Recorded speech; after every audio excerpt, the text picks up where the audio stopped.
저는 이제 죄책감도 좀 컸던 것 같아요. 왜냐면 내가 어쨌든 간에 수의사이고 동물을 누구보다 조금 잘 케어를 할 수 있다라는 자신감이 있었는데 그래도 좀 못해준 느낌이 당연히 들었고 더 잘해줄 수 있지 않았나 이런 생각도 들고 후회도 좀 들고 이 생각 때문에 좀 많이 힘들었던 것 같습니다. 안녕하세요. 예, 스마트 정형외과 동물병원입니다. 네, 오늘은 저희가 새로운 선생님과 함께 이제 촬영을 좀 해보려고 합니다. 항상 저 혼자서 이렇게 얘기하는 게 좀 많이 어색했었거든요. 이제는 좀 든든한 동지가 생겨서 마음이 좀 가벼워지고 있습니다. 네, 뭐 어떻게 한번 소개 한번 해주시겠어요? 네, 안녕하세요. 저는 스마트 동물병원 정형외과에서 아이들 처치를 담당하고 있는 류인엽이라고 합니다. 반갑습니다. 뭐 굉장히 관심도 많으시고 동물 이 분야에 대해서 강아지도 굉장히 좀 실제로 키우고 있는 보호자이기도 하시고 그렇죠. 그 다음에 뭐 그 동물 관련된 이런 사업에 대해서도 굉장히 좀 관심이 많으시고 얼마 전에 또 그 해외 독일까지 가서 이제 네. 페페요, 네. 박람회 이런 것들도 이제 갔다 오실 정도로 열정이 대단하신 저희 선생님이시고요. 앞으로 기대가 되는 그런 정말 꿈이 많은 그런 청년이다라고 보시면 될 것 같습니다.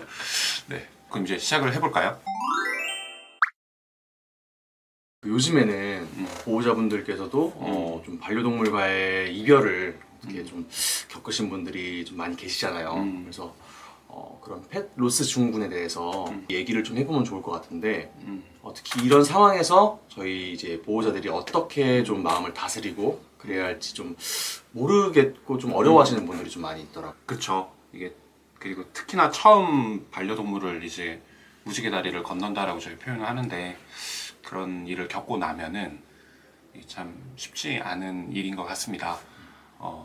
저도 뭐 그 반려동물을 이제 3마리 정도를 이제 무지개 다리를 건너본 적이 있는데 첫 번째, 두 번째, 세 번째가 다 오는 그 감정적인 그런 것들이 좀 달랐던 것도 있고요.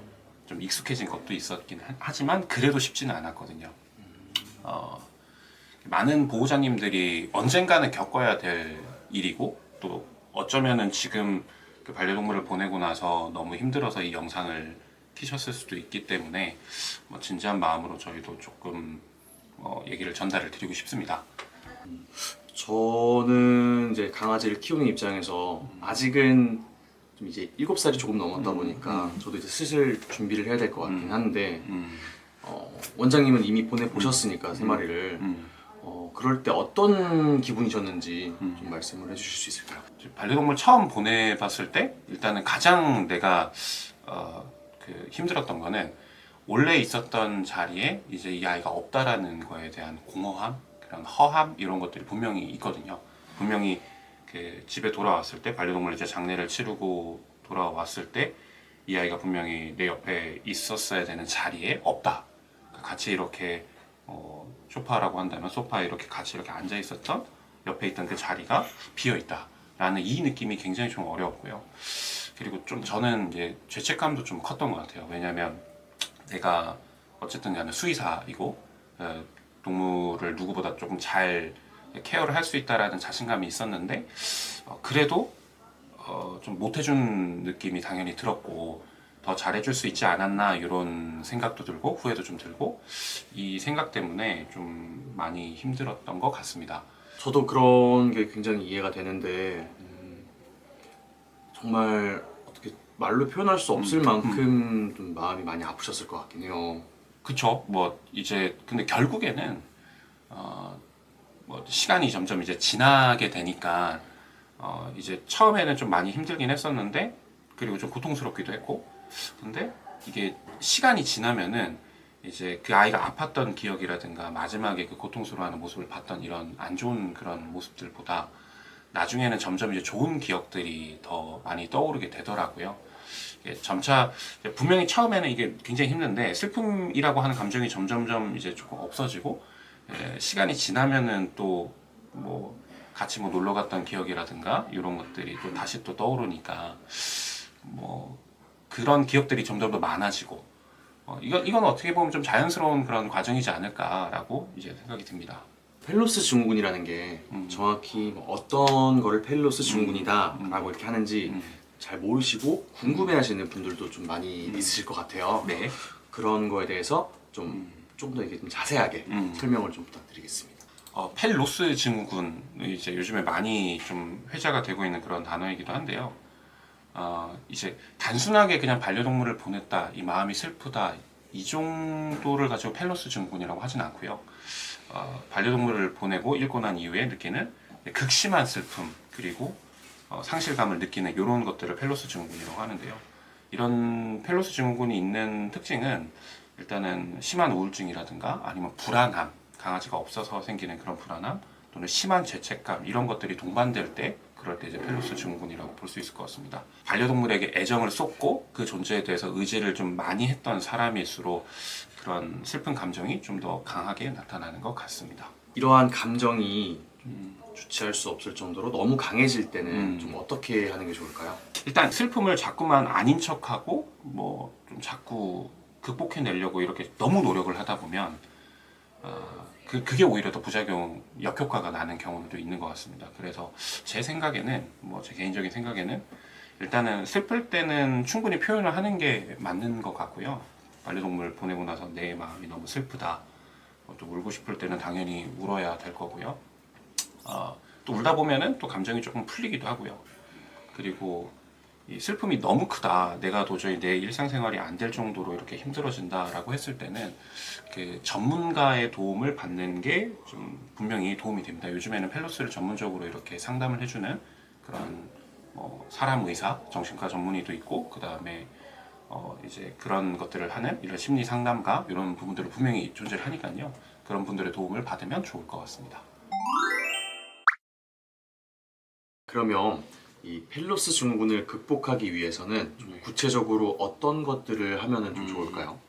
일단은 슬픔을 너무 누르지 않고 이제 이렇게 표현하는 게 중요하다라고 이제 생각을 하고요. 그리고 좀 여기서 도움을 받을 수 있을 만한 거는 이게 좀 쉽진 않잖아요. 내가 강아지 뭐 반려견을 보내고 나서 이렇게 힘들어하고 있다라는 사실을 주변 사람들한테 알리기가 쉽진 않거든요. 근데 조금 주변 사람들과, 그래도 가까운 사람들과 감정을 좀 공유를 하거나, 아니면 이제 같은 경험을 한 사람들이 분명 있잖아요. 같은 경험을 한 사람들과 대화를 좀 해보는 거, 그러다 보면은 나도 그랬다, 아니면은 그 공감을 좀 받는 거, 이런 것들이 조금 위로가 되는 것 같더라고요. 그리고 결국에는 그런 것 같아요. 이게 시간이 결국에는 해결을 해주더라고요. 뭐 저도 이 또한 지나가더라, 그런 마음가짐으로, 슬픔이라고 하는 거는 분명히 시간이 필요하고요. 너무 또 자책하지 않으셨으면 좋겠고, 그리고 슬픔을 조금 받아들이려고 이렇게 해보는 게 중요하다라고 생각합니다. 그리고 자꾸 뭐 좀 어느 정도는 긍정적인 추억을 조금 떠올리는 것도 중요한 것 같습니다. 가끔 이제 좀 그래도 가끔 이렇게 슬픔이 올라오잖아요. 좀 괜찮아진 것 같다 하다가도 또 중간에 문득문득 그 아이가 너무 보고 싶거나, 좀 저도 그렇거든요. 지금도 그렇고요. 근데 사진이나 영상 같은 것들 아마 찍어놓은 게 분명히 있으실 거니까, 그때 조금 이렇게 한 번씩 보면은 보고 싶다, 이런 마음도 들었다가 그런 추억들, 이런 것들이 순간순간에 마음의 위안을 좀 주는 것도 있는 것 같습니다. 처음에는 그거 자체를 보는 것도 힘들지만 나중에 되면 그게 하나의 추억이 돼 있더라고요. 그래서 이런 추억들이 결국에는 큰 위로가 된다라고 생각합니다. 펠로스라고 하는 거는 극복하거나 뭔가를 이렇게 뭐 해결해야 되거나 이런 문제는 아니고요. 자연스러운 과정이다라고 저는 생각을 합니다. 근데 이게 자연스러운 과정이 뭐 너무 오랫동안 가시는 분들이 있거든요. 너무 오랫동안 슬퍼하거나 마음에 그런 좀 깊은 이런 상처가 되는 분들도 분명히 있습니다. 그럴 경우에는 마지막으로 저는 그때는 전문가가 필요하다라고 생각합니다. 전문가가 뭐 분명히 좀 더 도움을 줄 수 있는 부분들은 있다. 그 감정을 객관적으로 바라보고 이제 좀 치료를 할 수 있도록 도와주는 그런 역할을 하는 것 같습니다. 아이가 떠나간 뒤에 또 이제 새로운 이제 아이들을 이제 입양을 해올 때 그럴 때는 좀 시기적으로나 방법적으로나 그런 것들은 어떻게 하는 게 좀 좋을까요? 충분한 시간이 지나서 어느 정도 좀 마음이 정리가 된 뒤에 그때 이제 새로운 아이를 이제 입양을 하는 게 저는 좋은 것 같습니다. 뭐 새로운 반려동물은 분명히 기존의 아이와 비교 대상이 될 수 없는 거는 확실하고요. 새로운 가족으로 맞이하는 게 필요하다라고 생각합니다. 이전의 슬픔을 대체하는 그런 아이가 아니라 새로운 시작으로 받아들일 수 있을 때 그 아이를 입양하시는 게 맞다라고 생각됩니다. 네, 맞아요. 개인적인 생각이지만 새롭게 맞이할 준비가 되어 있을 때 입양을 하는 게 저도 맞는 것 같습니다. 네, 맞습니다. 그러면은 이별을 어떻게 보면 준비를 미리 하고 있는 보호자님들도 계실 텐데 그럴 때 어떤 좀 실질적인 도움을 좀 드릴 수 있을까요? 일단은 현재의 시간을 최대한 소중하게 보내려고 하는 게 뭐 중요한 것 같습니다. 함께 있을 때 더 많은 추억을 좀 쌓으려고 노력을 해보는 게 저는 필요하다. 그리고 언젠가는 이별을 누구나 하잖아요. 그죠? 사람이든 동물이든 언젠가는 이별을 합니다. 그런 추억을 담아둘 수 있는 소소한 일들을 분명히 하다 보면 후회는 확실히 덜 남는 것 같습니다. 또 하나의 방법은 반려동물이 이제 떠난 후에 이제 슬픔이 물론 매우 커서 좀뭐 동굴로 들어간다라고 하죠. 혼자만의 싸움으로 느끼지 않았으면 좋을 것 같습니다. 주변에 분명히 비슷한 경험을 한 사람들이 분명히 있을 거니까요. 그런 분들이랑 뭐 그런 대화를 이렇게 나누는 것만으로도 소통을 하는 것만으로도 저는 그 큰 힘이 되는 것 같더라고요. 네, 원장님 이렇게 오늘 정말 많은 도움이 되는 말씀 이렇게 많이 해주셨는데 네. 마지막으로 우리 이제 구독자님들을 위해서 한마디 좀 해주실 수 있을까요? 반려동물을 잃는다는 건 누구에게나 참 힘든 일일 겁니다. 힘들지 않다라고 하면 그게 이상한 거죠. 슬픔을 좀 받아들이고 좋은 기억을 간직하면서 어쨌든 뭐 앞으로 나가야 하니까요. 시간이 지나면 뭐 그 슬픔도 조금씩은 편안해질 겁니다. 결국에는 시간이 해결을 해줄 거다라고 뭐 생각하고요.